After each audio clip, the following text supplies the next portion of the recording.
welcome back to A Better World. This is your host, Mitchell J. Rabin, and I'm very glad you're joining us again today.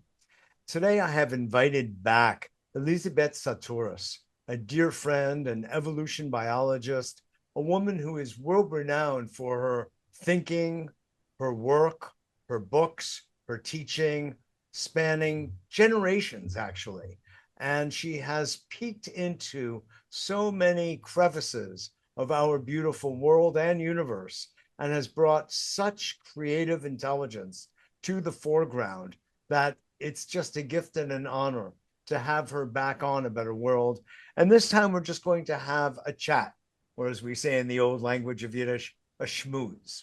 And it'll be far ranging, and we have no idea where we're going to go. It's totally unscripted and open to the power of the universe and Mother Nature. So, Elisabet, great to have you back. It's wonderful to Mahalo. see you. Aloha. Mahalo and fa'afetai, my What does that mean? Samoan. That's thank you in Samoan. Samoan. Yes, you've been taken into a Samoan family and adopted, in fact. Is that correct? Well, not only have I been in Hawaii, we call people we adopt that we're not related to Hanai relatives. So, yes, I'm a Hanai auntie in their family.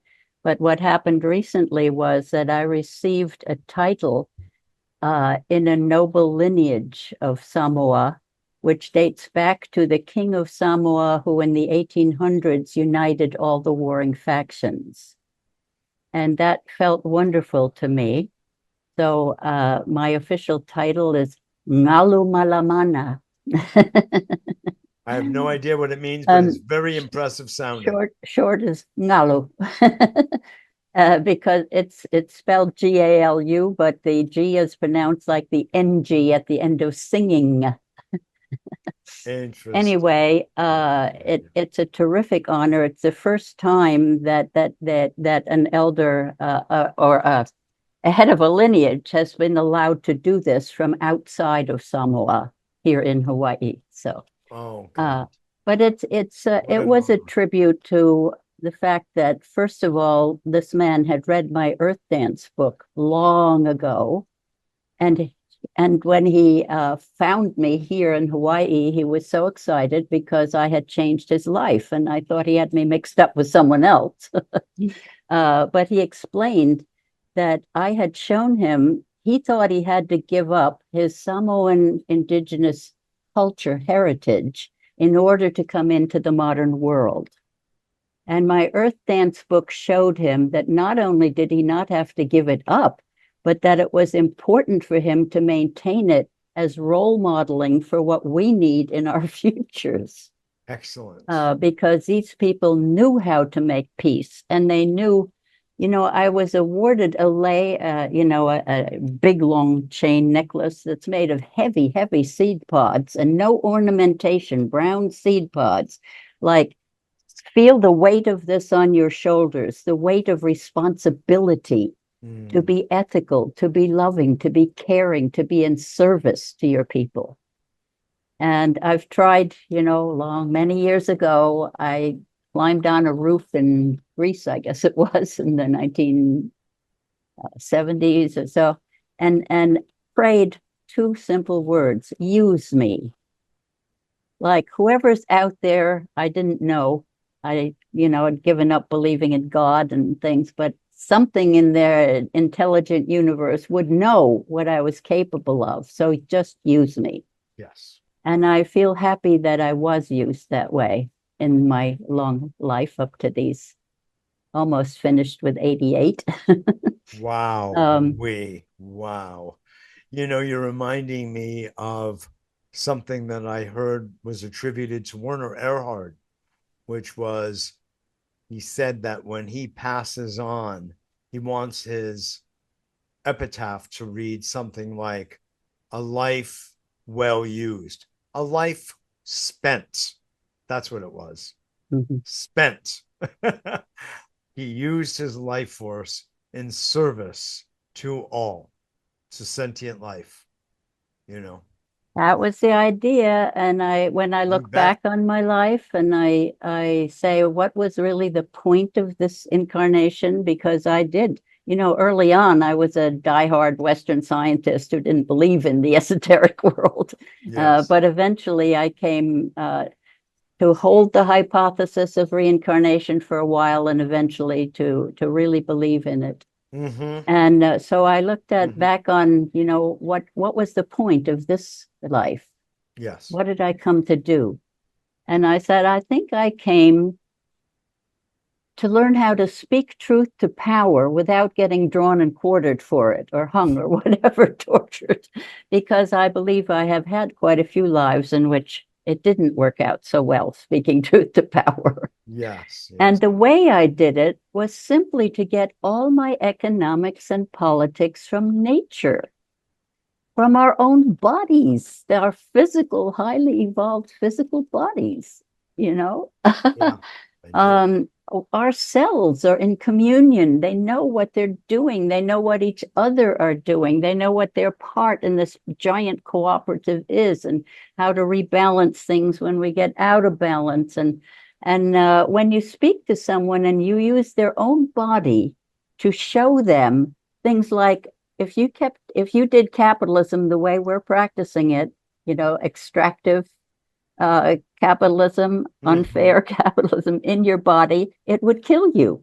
And you can show, northern industrial organs are sweeping up the raw material blood cells from all over the bones where they're manufactured, and then they purified and add oxygen, and then they say body price for blood today is so much. Who wants?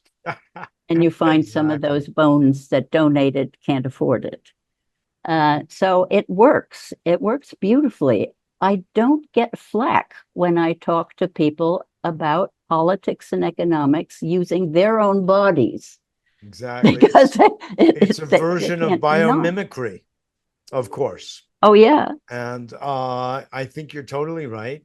And using that as the analogy, uh, nobody can be in denial of what an extractive uh, system would yield. And it's not positive. It's not positive. If too much calcium is taken from our bones, it leaves us boneless. It leaves a weak skeleton, a weak structure. So you can do it for a while, but then there's an end date, there's an expiration. So I'm just corroborating your really well made point. We really Yeah. can look to nature as our guide because we're not separate. This is the other thing that you and I have talked about at length. We're not separate from nature. Our own mindset, being what it is through programming and conditioning in our society, has us position ourselves as separate from looking at nature. But that nature is never our own. It's that nature out there. But that's really missing it. Well, that's why there are so many beautiful books written by indigenous people now. Lewis Herman's Future Primitive is about the Bushmen in Africa and what they have to teach us. And then there's Tyson Yunkaporta in Australia. What's his book called? He's lecturing to big businesses now about what the Aboriginals in Australia have to offer us. And Oh, is that every fantastic? indigenous culture that I've encountered, has Yeah. practiced caring and sharing ethics. And, this is what it's all about. And so we have to continue to build up our groundswell of people who want caring and sharing community. We look Yes. back on COVID, and the two wonderful outcomes from that was, first of all, elevating caregivers to heroic status was a major thing that had never been done before. Mm-hmm. And then, shutting down flying, how fast the earth was recovering, that you could see again, and that the Remarkable. animals came back and the And the plants came traffic back. and the reduction of traffic. Yes. So these are things that I think can give people hope in the future. And one of the most important things I learned from Polynesian wayfarers, well, lots of things. The fact that they could build ocean-going canoes that could, sail around the world without compasses, using only a tree, a stone axe to hollow it out, some fire to help burn that charcoal out to make it easier to scrape, and a field of grass to weave the sails from. And now we're finding that their sails were aerodynamically more perfect than any sail invented since. And, in the future, we may have to reinvent technology, at least in some places on Earth. That's right. And just to know that a tree and an axe and a fire, can give you that kind of technology capable of doing that. And then, of course, they had umpteen ways to read nature. Clouds form over islands, and seabirds only go so far from them, and their fish patterns and floating seaweed. And when all else failed, they say, stand tall in your canoe and still you can see your destination. So when people feel like they're at the bottom of a dark well, I like to tell them that story and then say, rise up, move your mind up high above the earth. Don't tell me you've never played on a Hawaiian beach during a dull lecture. You can move your consciousness. And then look down and look at the pattern of the human eddies and swirls, the things that are happening, discern them without judging them, discern what's happening, and look for where are people doing something that calls to you, that you can join in, or do you think you can become an attractor for others with something that you love doing, whether you're a musician or a computer repairman or teacher or whatever you are, garbage man. Look for where you can find good company and not beat your head against the wall for something that isn't working, but to go with that flow. And I think that's about the best advice we can give people nowadays when our job is really how many people are we going to get through the bottleneck that we're facing with this climate disasters coming on an exponential curve that people are in denial about. I want to get back to that, but your relationship for so many decades, Elisabet, with indigenous people is just so meritorious. It really is. And I have not had a fraction of the connection and contact that you've had, but I have had my own going back many, many decades as well, frankly.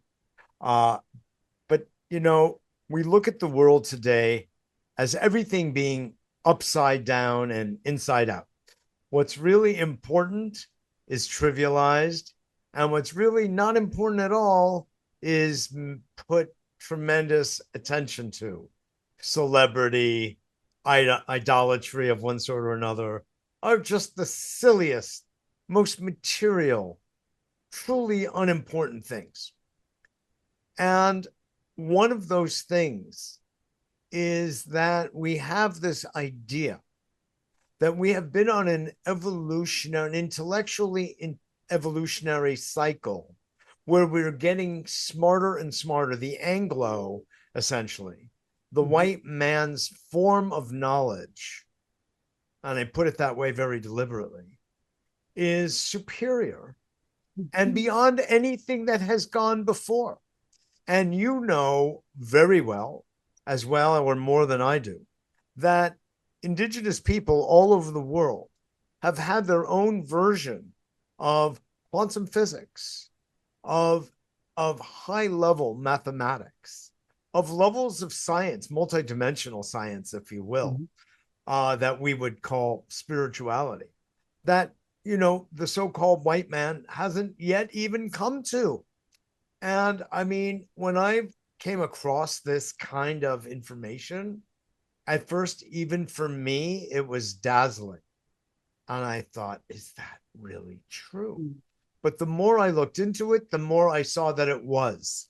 And so when we talk about backwards being forwards and forwards backwards, it's such a kick in our collective pants, if you will, that is the case. So it makes the case all the more for the way to relate to and preserve and respect and honor Mother Nature, our true mother, should be coming from their ways instead of just our own, or from our intuition, which would be in alignment with theirs, that is the way to go forward, not building CO2 capturing monstrosities that will gobble up CO2 because we made too much of it using fossil fuels and other extractive technologies.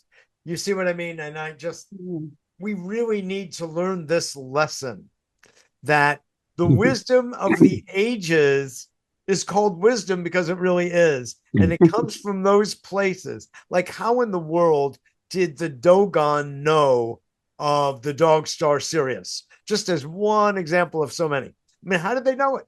Because we think of them traditionally as primitive people. They didn't have a telescope. How did they know? But they knew. Anyway, I just wanted to open up that door for your thoughts, for our thoughts. They had not disconnected themselves from involvement, from participation in nature, in the whole universe, while Western science pulled itself away from it and acted as if the physical world was something objective that they could study without being part of it, which is just not possible. Thank you, Descartes, right? I mean, yeah, so God. I would suggest that people look at the organization we founded 40 years ago called the Worldwide Indigenous Science Network, WISN in caps.org. It's still very active.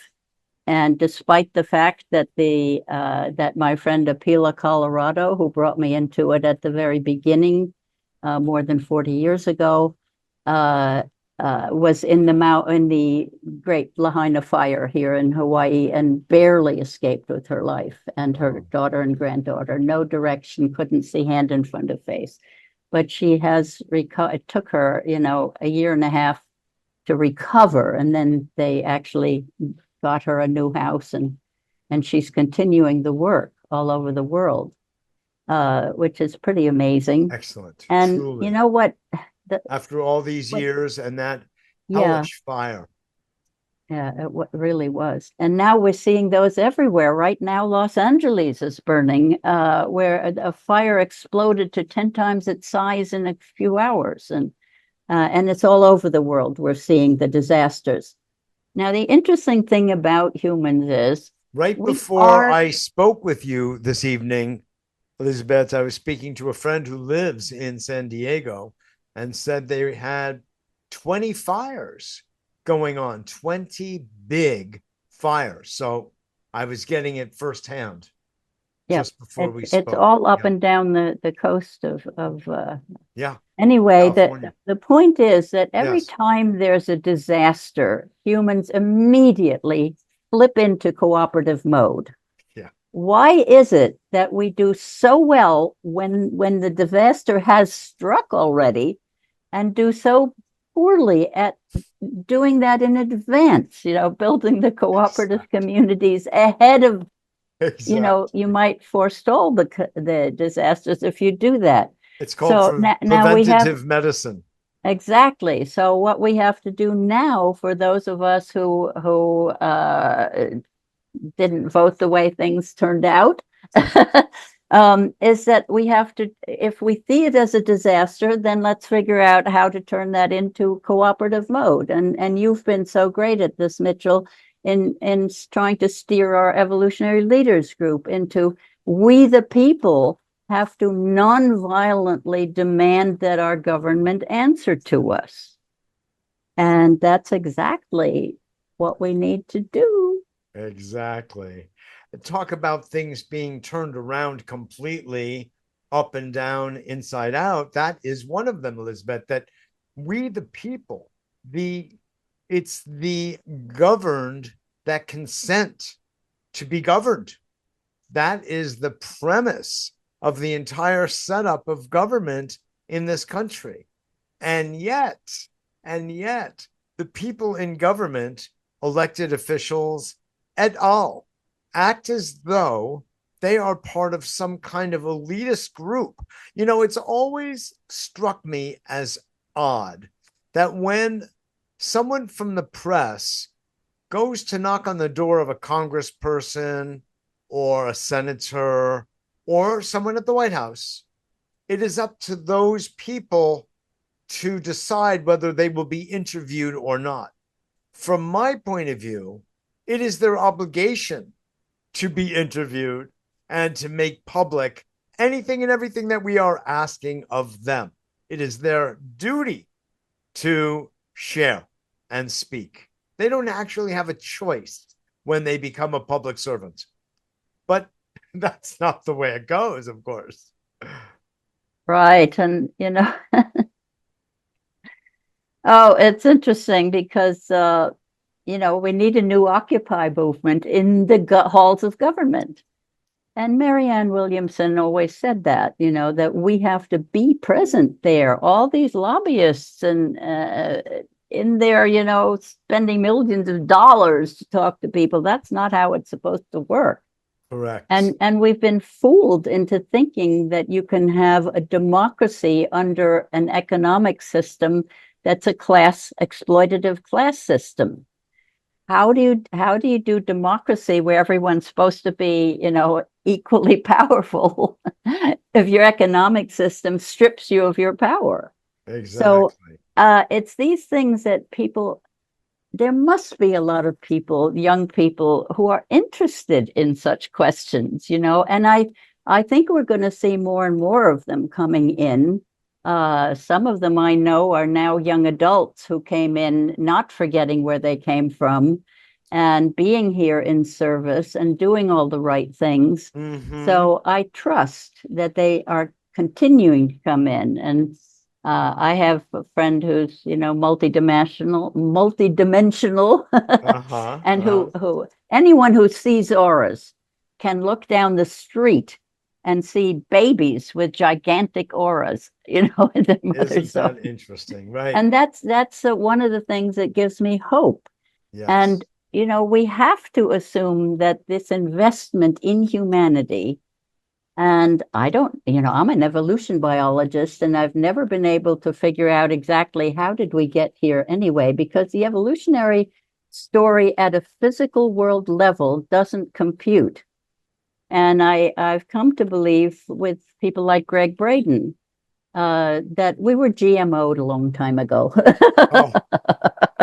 Oh, yes. And that's okay with me. I just you said at the beginning when you introduced me that I'd looked into all the nooks and crannies of the universe. Yes. I have called myself a cosmic snoop. Yeah. Because it's true that I do. I like that. And I eventually came to my keyboard model.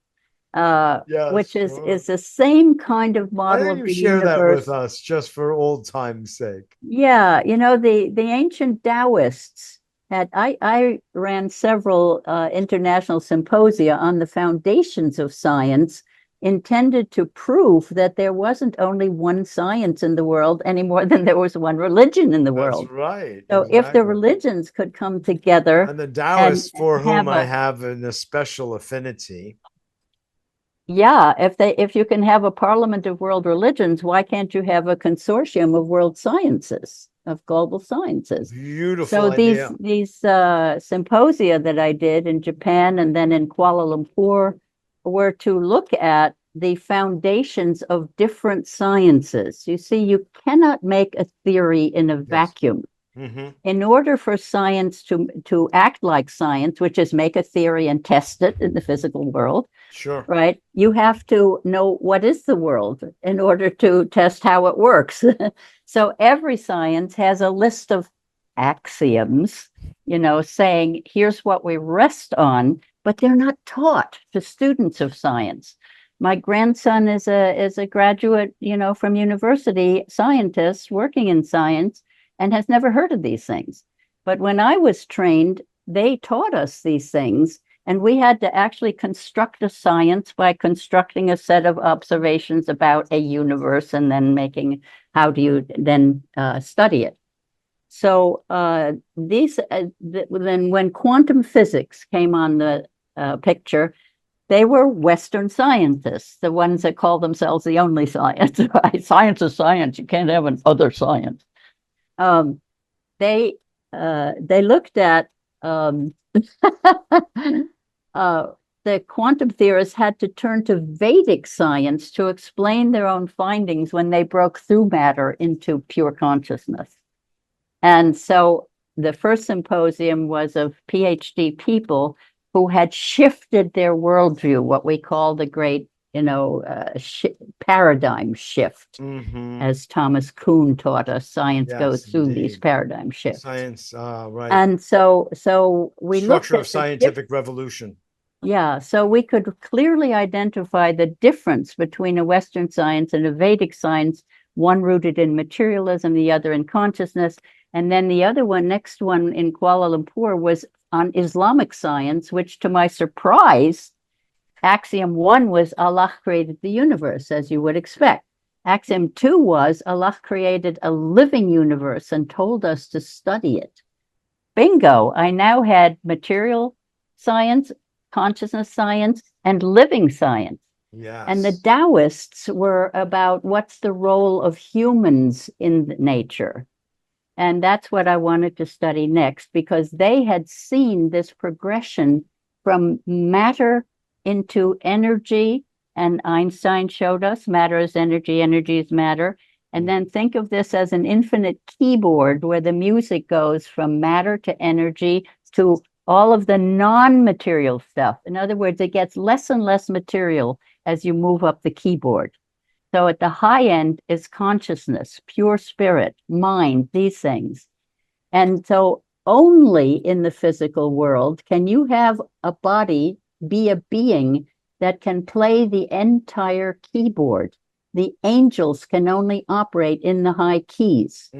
When I leave this life, I lose the bass in the music, which is what makes it so rich.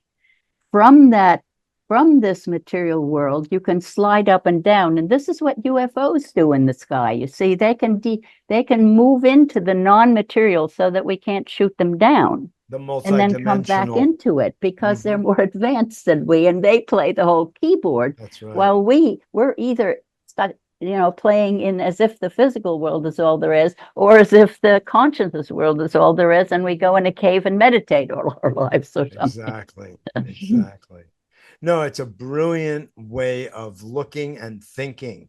And through training I've received in different types of studies, from yoga to Buddhist thought and Taoist thought, it's very much that we are spirit operating in a material world, and that when we work on ourselves and through the power of the mind, which is exquisite, we can, through imagination, go from feeling like a dense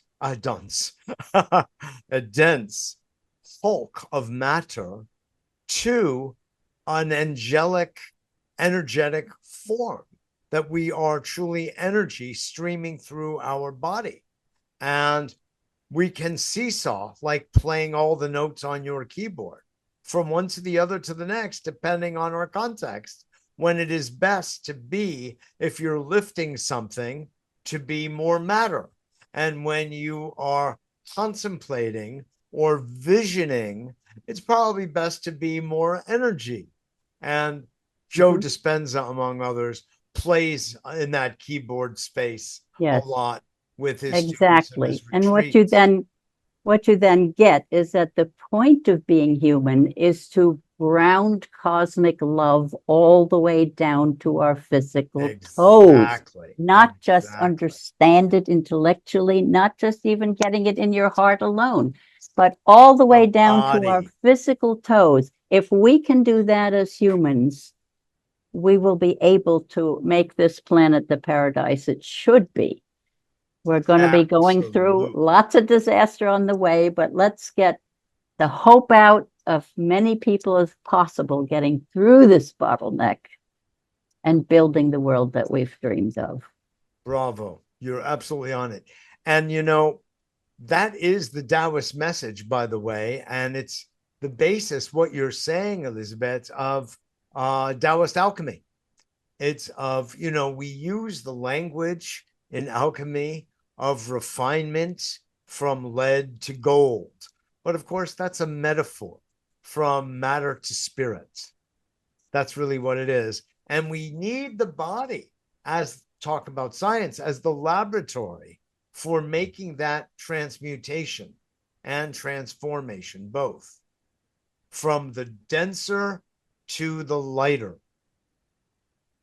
That's what we are. We are a laboratory for that. From heaven into earth, that descending, and then the ascending of after the transformation, we are spiritualizing our physical body.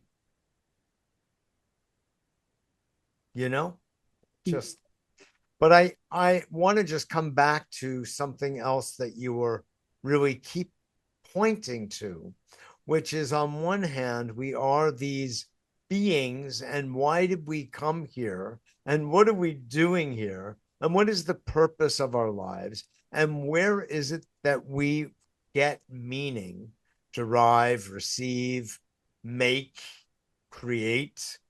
And a lot of it has to do with, well, from the Taoist point of view, since we've been talking about it, is the realization of virtue, of love, of compassion, of understanding, of mercy, of forgiveness, of humility, of kindness, of generosity, of patience, the thing that we hate most. But when we embody these, this is what makes us human and has us realize our human potential. Or surely that's how I see it. I will say that. And I would like to see that deeper, higher embodiment taking place in the classroom, in the family, and according also to Lao Tzu, to the extent that we become self-governing. We need to be governed less externally. There's a less need for God. I mean, it makes an argument, if you will, for libertarianism ultimately. But if we could be evolved enough to govern ourselves through, what the Buddhists would call right action, right livelihood, and the like, then the need for government and external rules and regulations and laws becomes commensurately diminished. Thoughts? Right? It just stands to reason. You talked about logic before. This is natural, logic. Yes, it is. Right? Yeah, and part of my being in service to humanity is that I give away my books. So my latest and last book is called Vista, all in caps of Vista. And it's the story of the evolution of my worldview. Yes. So it's autobiographical, but only tracking many what people would call, or what look like magical experiences, are just about how the world actually works, how we manifest our own reality, and why the world is a reflection of our own worldviews. And so we have to ask ourselves, a lot of questions about how did we manifest what's going on now? But my website is just sahtouris.com and my last name.com. And you can download the Vista book free and all kinds of other articles and videos and things like that.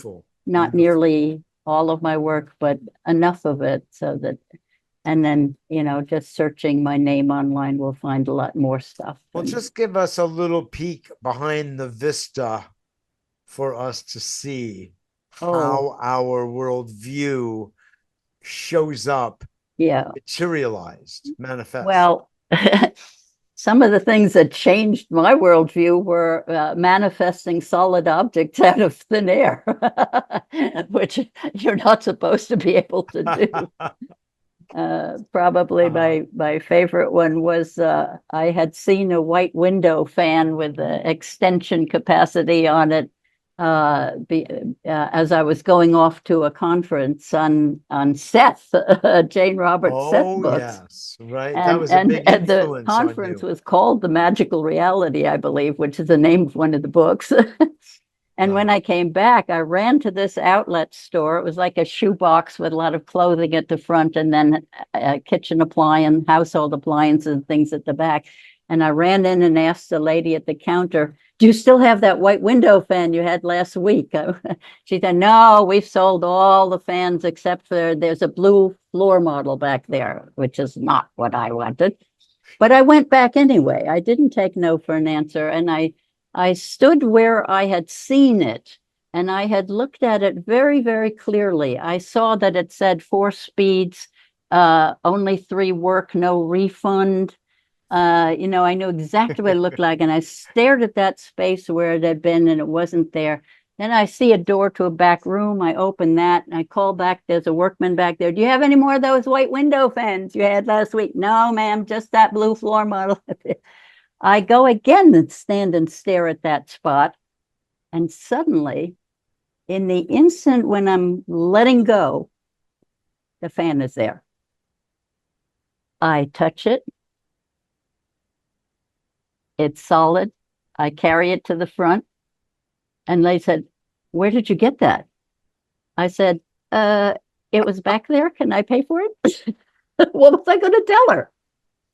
And I took it home. And guess what? All 4 speeds worked. Yes.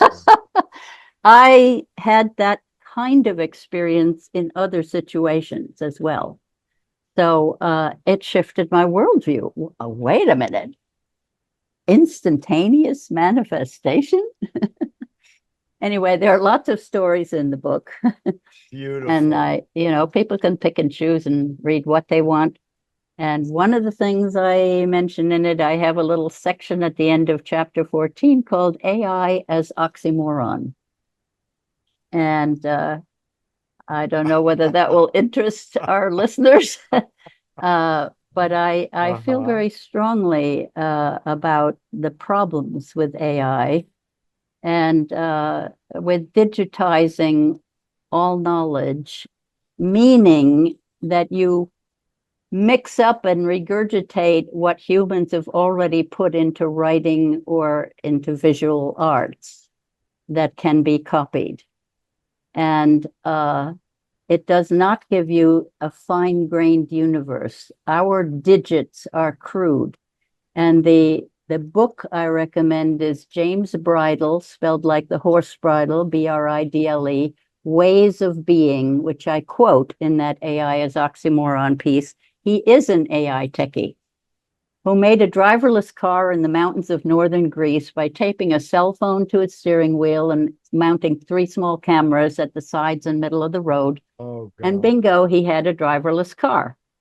And that's the credential is that he knows what computers can do. He knows what AI is. Mm-hmm. And my beef is, first, they don't know what real natural intelligence is, and they're synthesizing it without knowing.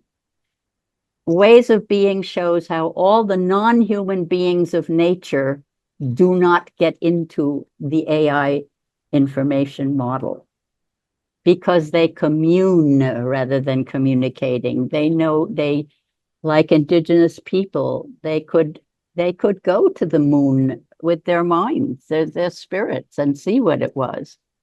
I remember being in Brazil at a conference with Ed Mitchell, and a lady came up after his talk and said, "Oh, Dr. Mitchell, I'm so excited to see your pictures of the moon because it looks just the way I saw it when I went 20 years ago." I love that story. For those of you listening, if you don't know who Edgar Mitchell was, he was one of the first men to walk on the moon in the early 70s, right? Anyway, that's a great story. So those are the stories, kind of stories you'll find in the Vista book where you can jump around. But you're making the clear distinction between AI and NI, natural intelligence is so important. And as you were speaking, Elisabet, it was occurring to me that digitized information is by definition quantitative in nature, not qualitative. Exactly. And with that distinction between them, you're never going to get the quality of thought that we humans are capable of and actually manifest all the time, you know? Yeah, yeah, and the bots pretend to be emotional, and I'm not a Luddite. I Yes. subscribe still to Wired magazine, and they're doing wonderful blogs these days on politics and all kinds of things like that. They Mm-hmm. dig up the most fascinating information about what goes on the internet, like men by the tens of thousands thinking they're talking to sexy women when they're really talking to guys in basements in Nigeria or the Philippines or somewhere, and spending their money, giving them money. I want to talk more to this babe. Yeah. So I love what Wired does. They're very Yes. into looking at, can AI become ethical? And there are a lot of good people working on that. Yeah. And so far, I don't think it's possible. So with the current state of computers, hold on, Mm-hmm. and the quantum computers won't be online for quite a while yet. And, given the rate of acceleration of climate change, who knows whether Yeah. we'll get there at Global all. warming. And of Yeah. course, AI is hugely polluting, and people are opening new coal mines again, too, because And these things, nuclear. And nuclear. They're looking at huge the big computer tech farms. is looking at Microsoft just reactivated 3 Mile Island, one of the Exactly. biggest That's what they're nuclear saying. disasters in the country. The Oh, biggest. yeah, that's the argument is, oh, we won't keep doing it with fossil fuels. We'll just put the nukes on. Yeah, right. And Is there's that a the whole solution? trend now in that direction. I'm working on a project or two that is based on green hydrogen to deal with the explosion of data centers and AI and crypto, by the way. And it's not because I think that those represent our highest evolution. I actually do not. But it is happening, and our grid infrastructure absolutely is caving in. It cannot handle a fraction of what's coming online. And I've told you about the blue power system and our renewable energy based power plants, basically, that's really there to help people get off grid. But it ends up that the utilities themselves are getting very interested in it because they need all the help they can get from every source, including photons, as our dear friend Hazel Henderson championed all her life. And one of the wonderful things, Elisabet, about you, if I may say, and just share with our audience, is that you have known the greats of this world, many of whom, by the way, were women, like Hazel Henderson, like Barbara Marx Hubbard, like Jean Houston, all of whom were, you were all part of an aggregate of yin. And I We know used to we those used to three, call ourselves the Sophias. the Sophias, this is a generation that I've had the good fortune of knowing all of you as well. And Hazel and I were very close for a number of years. And I was on her global advisory board and spent some time with her at her house in St. Augustine, et cetera, et cetera.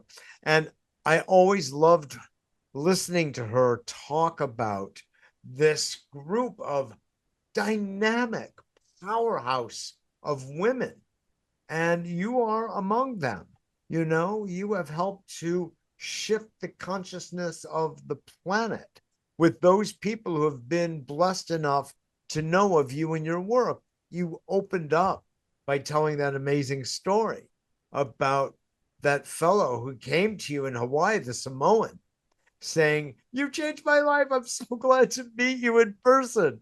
I mean, I just want to take a moment to acknowledge you and your wonderful colleagues uh, for having been heroic and courageous at a time when it was so much a man's world.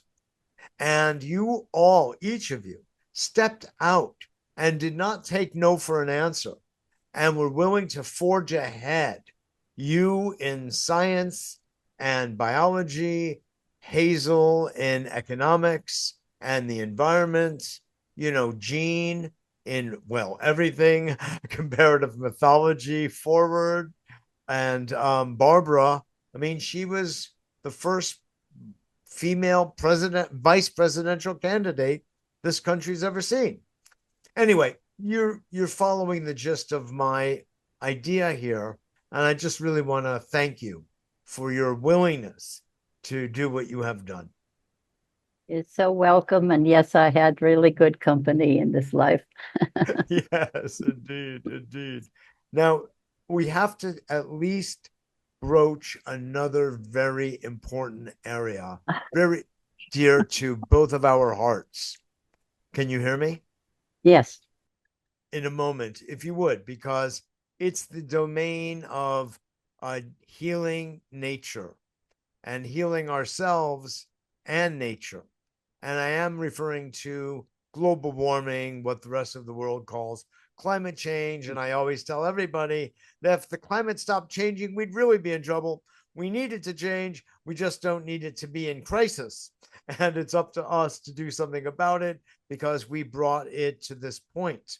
And of course, these days, there are things called ocean restoration and land regeneration, native habitat growth, permaculture, and the like. And I just wanted you to share with us just a few thoughts about that you see looking forward. Well, I said earlier, when we stopped flying, nature recovered so quickly in so many ways. Correct. I recently ran into a report on a place where they had changed the course of a river into a straight canal, right? And what happened now was that they wanted to see what would happen if they just dropped cement into the middle of that canal enough to stop the river. And of course, what happened was it very quickly created the bypasses. Sure. And the whole area regenerated just from that one act of kind of undoing, putting a stop to what we had done. And it's this kind of lesson that people need to understand, to allow nature to regenerate. And my most recent published article is called Ending the Diet Wars, published in Cosmos magazine, Cosmos with a K, Kosmos. Mm-hmm. And I think it's posted on my website as well. It may be by now. But everybody who wants healthy food should be on the same team fighting together against the takeover of food by big agriculture and big pharmacy. And stop telling each other what to eat. We're the strangest species in the way we tell each other what to eat instead of letting everyone choose what works for their bodies and being on the same team. Because when the vegans got so almost violent at times about how that was the only way to save the world was to become a vegan, what happened was that big ag immediately designed fake vegan meat, and they spurred this whole movement of even worse food on the planet. Adaptation. So I really want us all to get how powerful nature is. It's like in the hospital, if you have a blocked artery, they stent it, they do all these things instead of waiting for nature to bypass, which it does. Tributaries. When there's a blockage in an artery, the nature naturally builds the bypasses, right? So we need to really, really understand nature, to talk to the trees, and they do respond. I've had trees do me great favors, and those trees, have our five senses, which you don't realize because they don't have eyes and ears, but they hear, see, taste, touch, and smell. And even with physical instruments alone, we've measured 12 senses they have that we don't. So who are the elders on the planet? how is AI going to handle this kind of thing? You God, know, to what a be good arrogant point. enough to think that just the information that humans have written down or painted on paper or canvas is the sum total of knowledge of the universe is like insane. So put down your cell phones, go find somewhere where you can help nature regenerate a little bit. Let's take a walk on the Yeah, beach. because it's so good at doing that by itself if you allow it. Elisabet Sahtouris, I love you. God bless you. I love you too, So Mitch. appreciate you. And thanks for coming and having a chat with me today. You're so welcome. I love you too. This is Mitchell J. Rabin for A Better World. Thanks so much for joining us, and I look forward to seeing you all next week.